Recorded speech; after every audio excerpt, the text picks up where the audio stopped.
점점 100세 시대가 도래하고 있습니다. 물론 오래 사는 것 자체가 복이라고 말할 수는 없지만 여전히 오래 건강하게 아무 병 없이 사는 것은 고대로부터 모든 사람들이 기대하는 것입니다.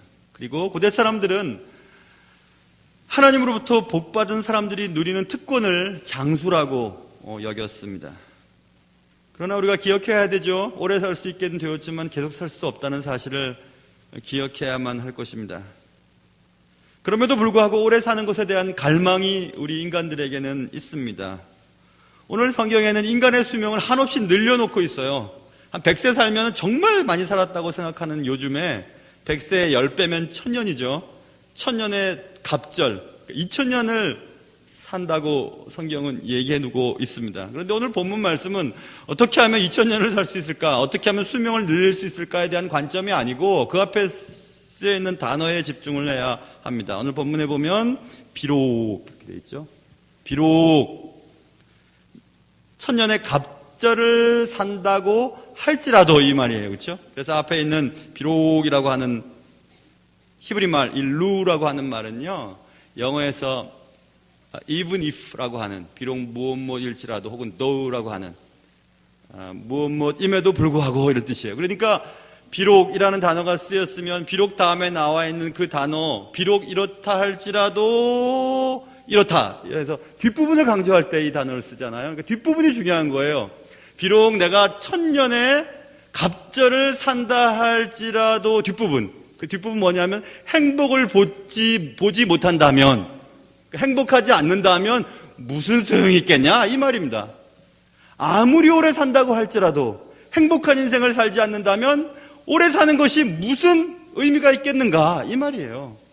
그 얘기를 지금 하는 것입니다.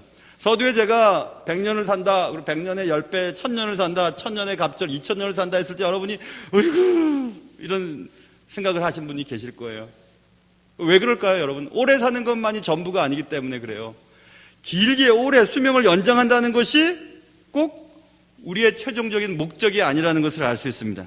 그래서 오늘 본문은 어떻게 하면 오래 살 수 있을까? 그것이 아니라 어떻게 하면 단 하루를 살더라도 행복한 삶을 살 수 있을까? 거기에 대한 말씀입니다. 그래서 오늘 저는 질문을 3가지를 던지려고 해요.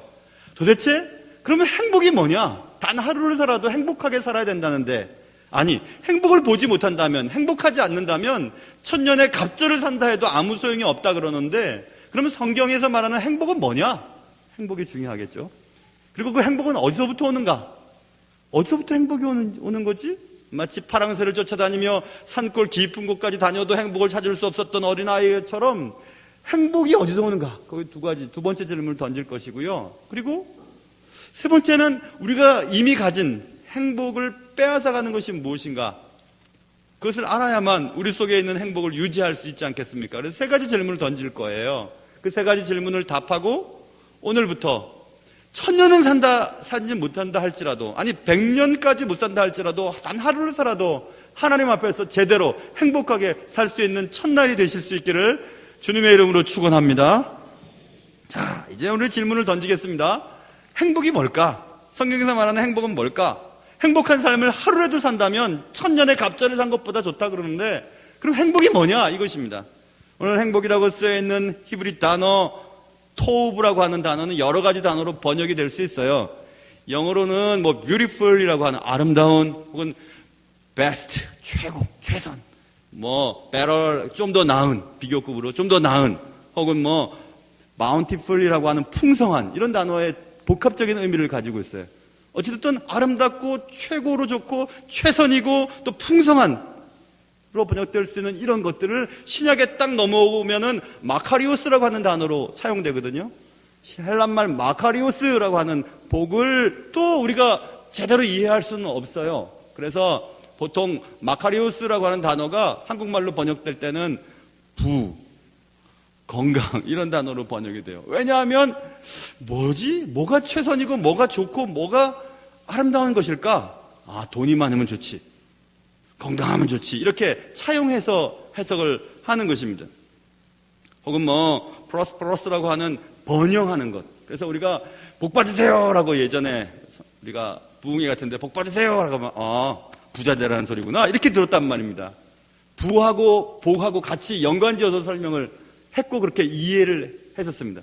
복 받으세요 그러면 병 걸리지 않고 건강하게 살라는 얘기구나. 그렇게 이해를 했습니다. 근데 그게 아니에요. 그게 아니에요. 성경에서 말씀하는 마카리오스, 아까 얘기한 토브라고 하는 그런 단어를 다 집약해서 설명을 하면 이렇게 이해를 할 수 있습니다. 어떤 사람이 태어났어요. 그 사람이 세상에서 차지하는 자신의 위치를 알아요. 살면서 내가 이 일을 위해서 내가 태어났고 하나님이 내게 이런 사명을 허락하셨구나. 그것을 내가 깨닫는 겁니다. 살아가는 동안 깨닫고 자신이 놓여있는 그 위치에서 만족할 때 생기는 만족감이라고 해석할 수 있어요. 좀 풀어서 설명하니까 너무 복잡하죠. 다시 한번요.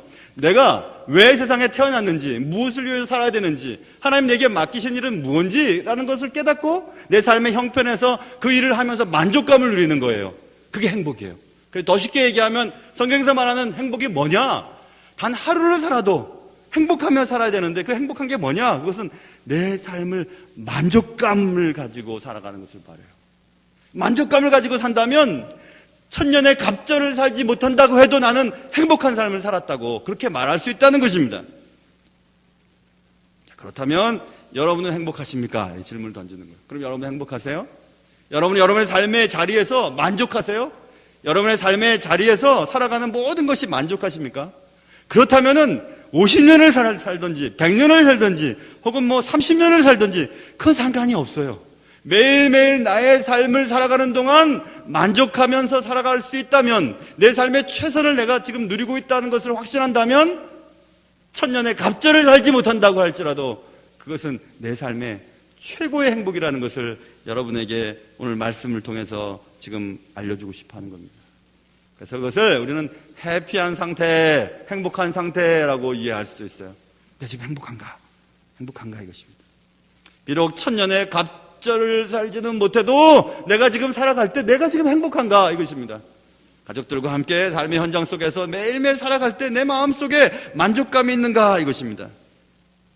매일매일 살아있다는 것 자체만으로는 내게 만족감을 줄 수가 없어요. 그래서 우리가 1000년, 100년 이렇게 얘기해도 아유 이런 얘기가 나오는 거예요. 매일매일 살아가는 게 힘드니까, 만족스럽지 않으니까, 행복하지 않으니까, 내 삶의 최선이라고 느껴지지 않으니까 그런 마음들을 갖는 것입니다. 자, 그렇다면 그런 만족감이 어디서부터 오는 것일까 이거죠. 어디서부터 만족감이 올까? 두 번째 질문입니다. 인간은 모두 행복하게 살아가고 싶어 합니다. 만족을 느끼며 살고 싶은 마음들을 다 가지고 있습니다. 그리하여 행복을 찾기 위해 평생토록 행복을 찾아다니죠. 어디에 행복이 있을까? 누굴 만나면 행복할까? 어떤 일을 해야 행복하지? 얼마나 돈을 많이 벌면 행복할까? 하고 막 찾아다닙니다.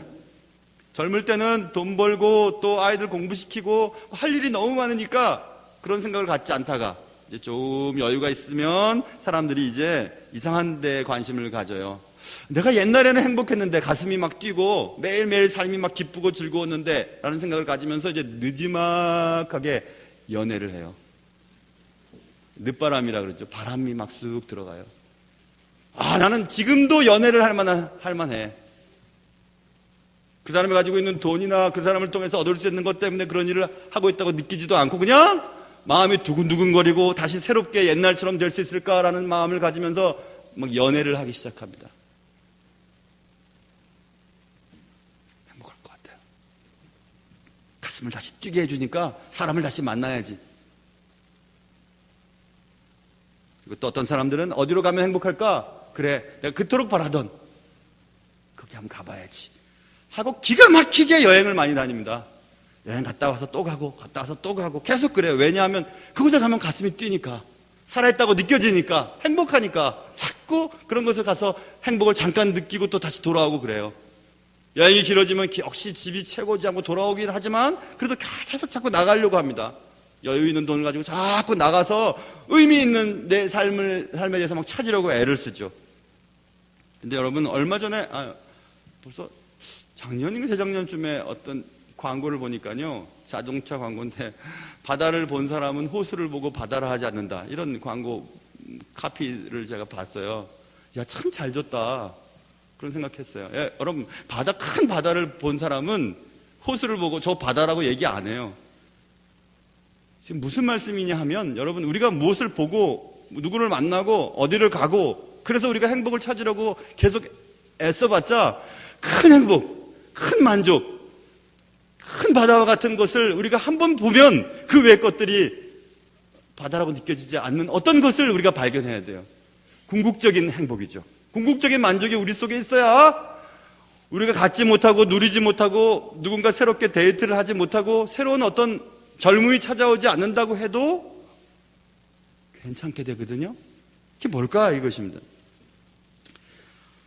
우리가 어디를 가고 무엇을 하고 누구를 만나고 무엇을 먹고 어떤 자리에 오르기를 위해서 우리가 애를 씁니다. 그러면 행복을 얻을 수 있을 것 같아서. 그런데 걱정이 태산 같아요. 정말 내가 내 인생을 다 투자하고 내 가정을 다 포기하고 새로운 사람을 만나고 새로운 어떤 장소를 가고 막 그렇게 막 한다고 해서 과연 내 속에 갈증이 사라질 것인가 라고 하는 두려움이 우리 속에 있어요. 정말 내가 만족할 수 있을까? 그리고 내가 나에게 질문을 던지죠. 결국 참 만족은 얻을 수 없을 거야. 우리는 압니다. 느낌으로 알 수 있어요. 이렇게 해가지고는 결국 허망한 기분만 느낄 거야. 어떻게 알죠? 지금까지 그래 왔잖아요. 우리가 저것만 있으면 행복할 것 같지만 그건 손에 넣어도 좀 지나면 또 다른 것을 찾아요. 그래서 여러분 장농안에 옷은 많지만 입을 게 없는 일들이 벌어지지 않습니까? 많이 샀지만 행복하지 않아요. 저것만 있으면 미인이 될 것 같은데 입어도 그렇지 않아요. 어디 가보면 행복할 것 같은데 갔다 오면 또 별로예요. 좋은 집에 살아도 별로예요. 좋은 차를 몰고 다녀도 그때뿐이에요. 그럼 뭐죠? 어디서 진정한 행복을 얻을 수 있을까요? 어떻게 해야 단 하루를 살아도 내 삶에 참된 만족을 누리면서 그래 30년, 50년, 100년을 안 살아도 좋아. 지금이 난 최고로 만족해. 지금 내 인생이 끝나도 괜찮아. 라고 그런 마음을 가지고 살 수 있을까 하는 것입니다. 하나님이 이러한 질문에 대한 뭐라고 답하시는지 성경 전체를 요약해보면 한 세 가지로 요약할 수 있습니다. 하나님은 성경을 통해서 확고하게 말씀하셨던 적이 있으셨어요. 그것은 뭐냐 하면 행복이라고 하는 거, 우리가 누리려고 하는 거, 우리가 찾으려고 하는 거, 우리가 얻으려고 하는 그것, 만족감, 내 삶의 만족감은 조건에서부터 온다는 것이 아니라는 사실이에요. 조건이 주어졌기 때문에 우리가 누리지 못하는 그것이 만족됐기 때문에 내 삶 속에 만족이 생기는 것이 아니라고 하는 거예요. 다시 말하면 이런 거죠. 행복은 외부로부터 우리에게 주어지는 것이 아니라는 것입니다. 외부의 어떤 조건들이 갖춰졌기 때문에 내가 만족을 누리는 존재가 아니라는 거예요. 인간은. 행복은 오직 하나님이 주시는 선물의 결과라는 것을 성경은 계속 강조합니다. 우리가 그래서 진짜 행복, 진정한 행복을 누리며 살 수 있는 것, 그래서 내가 오늘 하루를 살아도 이렇게 산다면 됐다고 느낄 수 있는 그것은 하나님의 선물로 말미암는 결과라는 것을 성경은 우리에게 계속해서 알려주고 있거든요.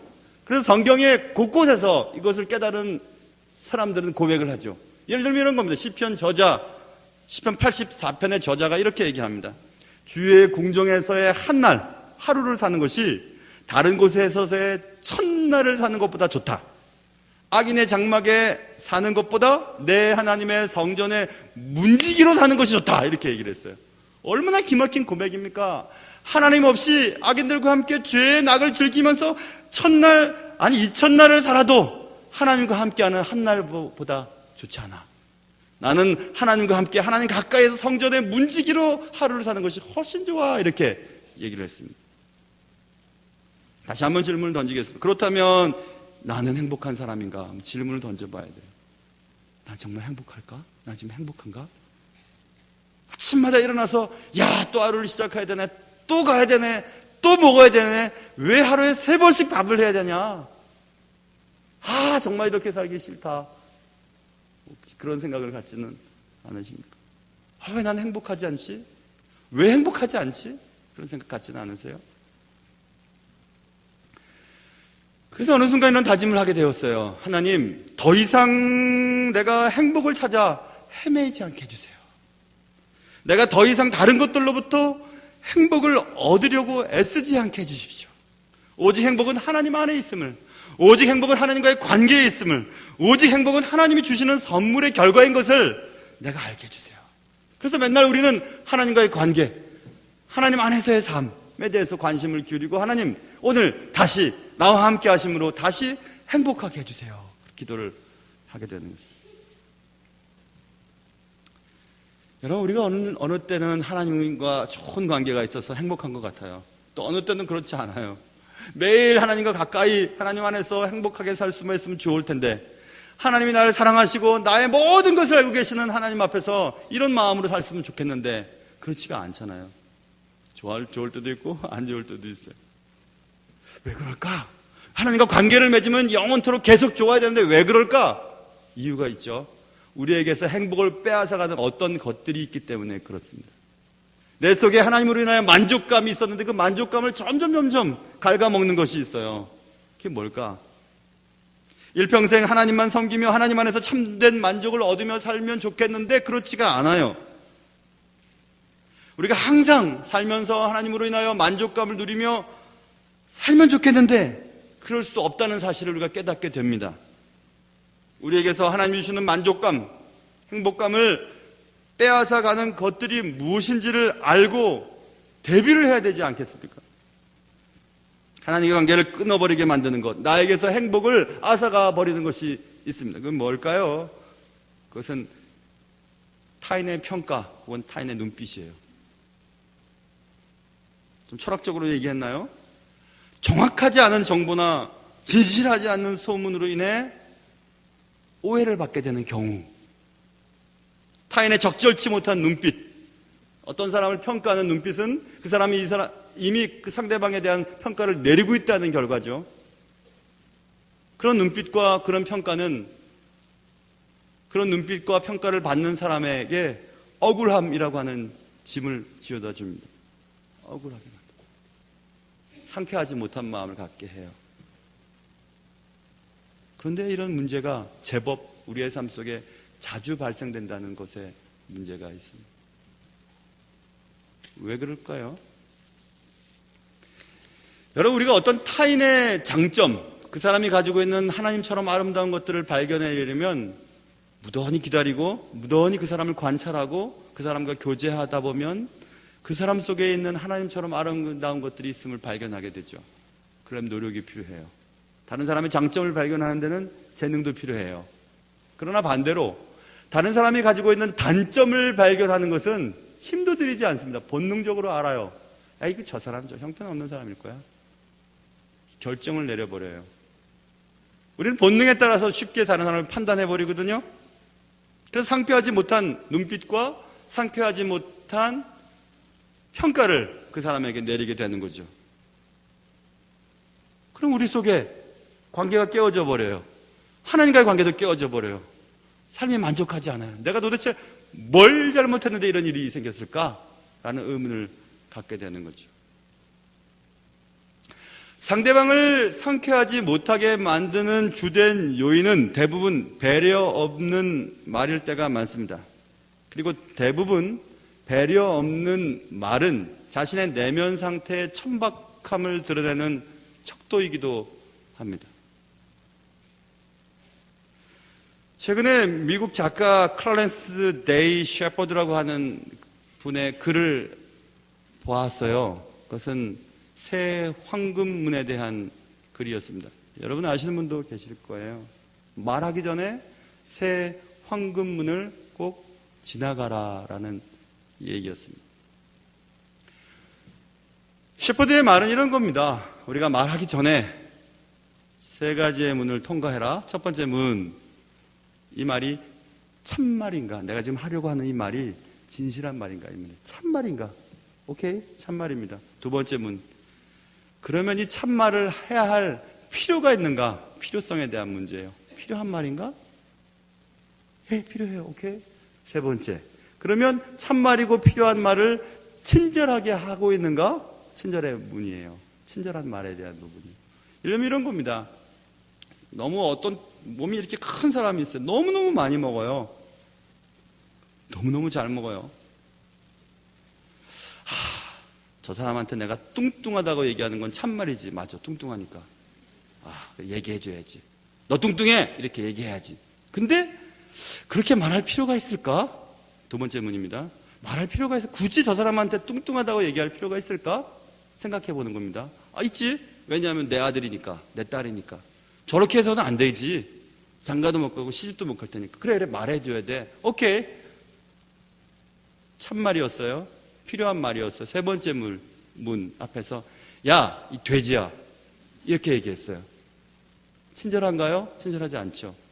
야, 너 엄마 보기엔 너무 좋아. 아빠 보기엔 정말 좋아. 맷집도 좋아 보여. 때려도 하나도 안 아플 것 같아. 근데 말이야, 좀 적게 먹어야 되지 않겠니? 좀 관리해야 되지 않겠니? 이렇게 얘기하는 것과 야, 이 돼지야, 그만 저먹어! 이렇게 얘기했어요. 맞는 말이죠? 필요한 말이었죠? 친절하지 못해요. 근데 그런 말들이 우리의 마음에 깊은 상처를 줍니다. 보이지 않는 흉기예요. 어제 어떤 책을 붙잡고 있는데 너무 재미있었어요. 어떤 판사가 지은 책인데요. 거기에 이런 얘기가 있었어요. 너무 안타까운 사건에 대한 얘기가 있었어요. 두 가지 얘기가 있었었는데요. 하나는 일용직 노동자들의 모임 속에 살인사건이 벌어졌는데 사이가 되게 좋은 분들이래요. 근데 막 술 먹고 막 장난치고 이러다가 야, 이 어떤 지역을, 특정 지역을 얘기하면서 이 촌놈아 하면서 막 그렇게 얘기를 했다는 거예요. 어떤 지역을 거론하면서 이 촌놈아 죽여버렸어요. 또 한 번. 40년간 정말 남부럽지 않게 좋은 부부관계예요. 근데 남편이 아내를 죽였어요. 무슨 일이 생겼나? 아무렇지도 않은 뭐 별 문제도 큰 문제도 아니었는데 아내가 이 개눈깔 박은 놈아 이렇게 얘기를 했다나? 뭐냐 하면 의의 안을 끼고 있었대요. 남편이. 어릴 때부터 그것 때문에 늘 자존심 상했는데 아내로부터 그런 소리를 들으니까 순간적으로 그냥 아내를 살해한 얘기예요. 여러분 보세요. 얼마나 말에 이 악한 힘이 존재하는지요. 40년간 의좋게 살았던 부부가 이 개눈깔 이런 말 듣고 그런 일을 저질러 버렸어요. 마음을 핥혀요. 말 함부로 하는 거는 마음을 막 핥혀버립니다. 상처가 계속 남아요. 부드럽지만 흉기예요. 보이지 않지만 대단한 압력이에요. 근데 그게 그런 말을 듣고 그런 상태에 접하면 사람 만나기 싫습니다. 사람이 모인 곳에 가기 싫어요. 그래서 하나님과 관계도 끊어져 버려요. 고독이라고 하는 광야에 던져버리거든요, 사람을. 그래서 행복이 사라져요. 내 마음속에 행복을 가져가 버려요. 최근에 어떤 읽은 책 가운데 하인리 후앱 슈만이라고 하는 분이 이런 얘기를 했어요. 우울증도 있고요. 세상 살아보면 우울증 있잖아요. 기억의 상실, 기억상실증, 그 다음에 통증, 불면증, 심장병, 소화기 질환, 그 외 많은 건강상의 문제들. 그런데 실제로 알고 보면 그 병은 고독이 원인인 경우가 대부분이라는 얘기를 합니다. 그 고독이라고 하는 것은 그가 한마디로 이렇게 표현해요. 영혼이 침묵할 때 몸이 소리를 지른다. 몸이 반응을 해야 되는 거잖아요. 그렇죠? 근데 그렇게 사람을 외롭게 만들고 고독하게 만들고 막 침을 빠뜨리고 모든 사람들을 만나기 싫고 괴로움 속에 동굴에 막 집어넣는 것은 뭐냐 하면 사람들의 함부로 지어진 말, 행동이에요. 배려 없는 말, 천박한 언어, 그런 것들이 사람을 그렇게 몰아넣게 되는 겁니다. 그래서 타인에게서 행복을 뺏어가는 결과를 얻게 되는 거죠. 하나님과 관계를 단절시켜버리고. 그런데 여러분, 그렇다 할지라도 매력적인 사람들은요, 자신에게 주어진 인생의 무게를 받아들이면서 그런 상황을 수용해요. 딱 수용해버려요. 그리고 현실에도 도망치지 않고 나다움을 계속 유지해요. 그래서 내 존재가 계속해서 빛나도록 바꿔버립니다. 잘 버텨내요. 계속 버티다 보면 최선의 해결책이 주어진다는 사실들을 우리는 인생의 경험을 통해서 배우거든요. 버텨야 돼요, 여러분. 신앙생활도 마찬가지예요. 잘 버텨야 되는 겁니다. 버티는 도중에 최선의 해결책이 나오고 어느 순간 우리를 괴롭혔던 것들이 순식간에 사라져버리는 결과를 얻게 될 수 있기 때문에 그렇습니다. 에베소서에 보면 이런 말에 대한 부분들을 여러 번 강조하는데 이렇게 얘기합니다. 무릇 더러운 말을 너희 입 밖에도 내지 말고, 더러운 말, 오직 덕을 세우는 데 사용되는 선한 말을 하며, 덕을 세우는 말, 선한 말, 듣는 자들에게 은혜를 끼치게 하라. 내가 하는 말을 누가 들었을 때 은혜가 되는 거예요. 그 말을 듣고. 그런 말 하라는 거예요.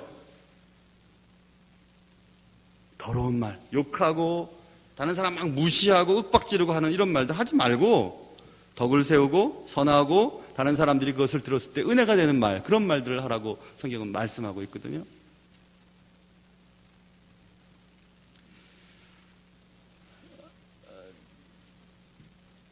지난달인가 지지난달에 친구 목사님 동생이 하는 딸기밭에 갔어요. 다 도시 생활을 정리하고 귀농을 해서 딸기 농사를 지어요. 참 잘 짓고 있었어요. 그 생각을 해봤습니다. 이런 열매들이 열리려면 벌레도 생기는 거겠지? 이런 생각했어요. 벌레 먹은 과일이 더 맛있잖아요. 그러니까 여러분 이렇게 생각하면 될 것 같아요. 내 속에 참된 행복감, 만족감을 빼앗아가는 타인의 눈빛과 타인의 평가, 타인의 말에 영향을 받지 않을 수는 없지만, 그러나 이런 일들도 과정이겠지 하고 넘어갈 수 있는 용기가 우리에겐 필요하죠. 천년의 갑절을 산다 해도 행복을 보지 못한다면 아무 소용이 없다고 오늘 본문은 말하고 있죠. 다시 말하면 아무리 우리가 오래 산다고 해도 만족한 인생을 살지 않는다면 아무 소용이 없는 거예요. 우리의 인생의 끄트머리에 가서 한탄하게 되겠죠. 내가 이러려고 살았나? 평생 사는 동안 남의 의식과 판단에 휘둘려서 상쾌했다가 상쾌하지 않았다가, 기분이 좋았다가 기분이 좋지 않았다가, 행복했다가 행복하지 않았다가, 그렇게 하루하루를 지낸다면 얼마나 우리의 삶에 낭비가 있겠습니까? 자, 그러면 어떻게 살아야 할까요, 이제는? 아까 말씀드렸죠. 행복, 만족감은 조건에 의해서 외부에서부터 주어지는 것이 아니라고 말씀드렸어요. 어디서 온다고 그랬죠? 하나님의 선물이라고 말씀드렸어요. 그래서 우리는 매일매일 살아가면서 하나님을 의식하며 살아가야 되는 것입니다. 지금 이 순간에도 하나님은 내가 알지 못하는 곳에서 나를 지금 계속 바라보고 있다는 사실을 꼭 기억해야만 해요. 보이지 않는 곳에서 나를 바라보고 계시고 하나님만이 나를 제대로 알고 계시다는 사실을 우리 잊지 말아야 합니다. 다른 사람의 말과 평가와 행동에 의해서 내가 휘둘려서는 안 됩니다. 사람들이 제멋대로 평가하고 제멋대로의 기준을 가지고 우리에게 레이저를 쌓아대도 나를 만드시고 나를 똑바로 바라보고 계시고 있는 그대로 받아주시고 지금도 여전히 기다려주시는 하나님 앞에서의 나를 내가 사랑해야 합니다. 어디선가 나를 보고 과대평가하지도 아니하시고 과소평가도 하지 아니하시고 나를 여전히 그냥 하나님 앞에서 있는 그대로 존귀한 자라고 여기시는 하나님의 평가 앞에 우리가 있다는 사실을 잊지 말아야 해요. 여러분, 타인은 나에게 많은 영향을 줍니다. 타인의 말 한마디가 나를 밥을 못 먹게 만들 수도 있고 잠을 못 자게 만들 수도 있고 타인의 행동 하나가 나를 기가 막힌 수렁에 던져 넣을 수도 있고 죽고 싶은 마음이 생기게 만들 수도 있어요. 그러나 여러분 기억하세요. 타인은 날 몰라요. 나에 대해서 제대로 알지 못합니다. 사람들이 나에 대해서 생각하는 평가와 하나님의 진정한 평가는 언제나 항상 다르기 때문에 그렇습니다. 그래서 우리에게 하나님이 필요한 거예요, 여러분. 하나님을 제대로 믿으면 그래서 견딜 수 있는 거예요. 하나님을 제대로 섬기기만 하면 그래도 외롭지 않은 거예요. 하나님 내 삶을 다 알고 계시다는 사실, 지금 이루어지는 모든 상황을 제대로 알고 계시다는 사실, 누가 거짓말을 하고 누가 거짓말을 치지 아니하고 누가 악한 생각을 가지고 이 일들을 처리해 가고 있는지를 알고 계시는 하나님이 살아계시다고 하는 사실을 우리가 분명히 믿는다면 그래도 견딜 수 있는 거예요. 그래서 하나님 믿고 사는 건 정말 좋은 일이에요. 하나님 없으면 어떻게 살까?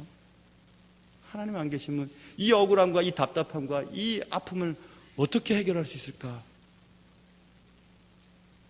그래서 하나님 믿고 사는 것이 꼭 필요해요. 사람이 나를 오해해도 하나님만은 나의 진짜 모습을 알고 있기 때문에 그래요. 하나님은 나의 진짜 모습을 알고 계세요. 하나님은 내가 무엇을 했는지, 어떤 사람인지 진실을 알고 계세요. 그러므로 결국 오늘 말씀은 이렇게 우리가 이해할 수 있을 것 같아요. 내가 비록 1000년의 갑절을 산다 해도 하나님 없이 산다면 내 삶은 아무것도 아닙니다. 기도하겠습니다.